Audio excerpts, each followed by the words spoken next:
செல்லக்குமாரே எந்திங்க, இல்லை எந்திரி குளிங்க, பள்ளி வளர்க்குங்க, குளிங்க. குளிச்சுட்டு நேரத்தில் 8 மணிக்கு பள்ளிக்கூடத்துக்கு போகணும். எந்திரிச்சு உறங்கக்கூடாது. எந்திரிச்சு வெந்நி போட்டு வச்சு குளிங்க. குளிச்சாச்சு.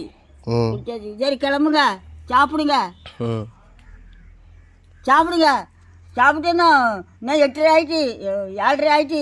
இன்னும் 1/2 மணி நேரம் தான் இருக்குது. வேனு வரும், அதுக்கு போகணும். வேறு பிந்தி கிடந்துக்கிட்டு வேனு போயிட்டுன்ட்டு வரக்கூடாது. அடிபடுவிய.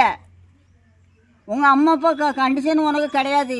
நான் இருக்க மட்டும் உங்களுக்கு கண்டிஷன் பண்ணி தருவேன். நான் போன மாதிரி எப்படியோ உங்கள் அம்மையும் உங்கள் அப்பாவும் உங்களோட கண்டிஷன் பண்ணி வளர்க்க மாட்டாங்க. நான் அப்படி கிடையாது. நான் கரெக்டாக இருக்க ஆள். அதனால்